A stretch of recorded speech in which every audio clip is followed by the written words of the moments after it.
Alhamdulillah, salatan wa salaman ala Rasulillah, amma ba'du. Hadirin yang berbahagia, John Dewey, seorang tokoh pendidikan dunia, dalam bukunya Democracy and Education pernah mengatakan, pendidikan merupakan suatu proses pengalaman dan pertumbuhan yang berarti membantu pertumbuhan batin manusia tanpa dibatasi oleh usia.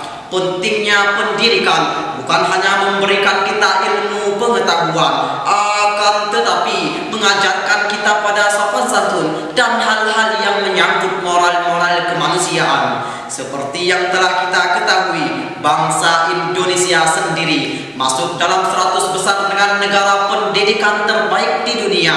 Maka tak heran Indonesia mengedepankan pendidikan mulai dari usia dini hingga usia dewasa. Namun hadirin, kini dunia sedang ditimpa bencana besar, yakni bencana global pandemik virus corona yang sampai saat ini telah mencapai 55,2 juta kasus positif dan lebih dari 1,30 juta nyawa yang lenyap. Bukan hanya berdampak pada kesehatan seseorang saja, bahkan lebih daripada itu, berkurangnya aktivitas di luar rumah, jutaan buruh yang turun gaji sampai PHK, hancurnya segala sektor ekonomi dunia, berkurangnya lapangan kerja, bertambah drastisnya pengangguran, dan hal yang paling penting adalah terhenti dan tak terkendalinya proses pendidikan yang efektif. Oleh karena itu hadirin, pada kesempatan yang baik ini, izinkan saya membawakan sebuah topik pidato dalam judul pentingnya pendidikan di masa pandemi, dengan landasan Al-Quran Surah Al-Ankabut ayat 1 sampai dengan 3 yang berbunyi, A'udzu billahi minasyaitonir rajim. Bismillahirrahmanirrahim. Alif lam mim. Ahasiban nasu ayyutraku ayyaqulu amanna wa hum la yuftanun. Walaqad fatanna alladzina min qablihim falaya'lamanna Allahu alladzina sadaqu wa laya'lamanna al-kadzibin. Yang artinya, apakah manusia mengira bahwa mereka dibiarkan hanya dengan mengatakan kami telah beriman dan mereka tidak diuji? Dan sungguh kami telah menguji orang-orang sebelum mereka, maka Allah pasti mengetahui orang-orang yang benar dan pasti mengetahui orang-orang yang dusta. Menurut keterangan dalam tafsir Ibnu Katsir, kata istifham atau kata tanya dalam ayat di atas menunjukkan makna sanggahan. Makna yang disebut ialah Allah pasti akan menguji hamba-hambanya yang beriman sesuai dengan kadar iman masing-masing, sebagaimana yang telah disebutkan di dalam sebuah hadis yang diriwayatkan oleh Imam Bukhari. Suatu hari, seorang sahabat bertanya kepada Rasulullah, "Wahai Rasulullah, siapakah orang yang paling berat cobaannya?" Beliau menjawab, "Para nabi, kemudian orang-orang saleh, kemudian yang sesudah mereka secara berurutan berdasarkan tingkat kesolehannya." Seseorang akan diberikan ujian sesuai dengan kadar agamanya. Bila ia kuat, ditambah cobaan baginya. Kalau ia lemah dalam agamanya, akan diringankan cobaan baginya. Seorang mukmin akan tetap diberikan cobaan sampai ia berjalan di muka bumi ini tanpa dosa sedikit pun.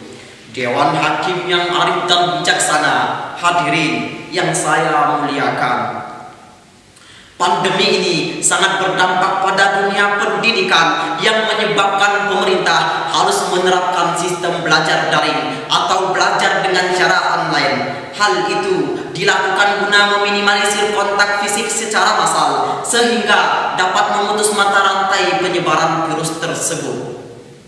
Hadirin, timbul permasalahan. Proses pembelajaran daring ini mendapatkan kontra yang sangat banyak, terutama dari kalangan masyarakat menengah ke bawah dan kalangan masyarakat yang jauh dari pusat perkotaan.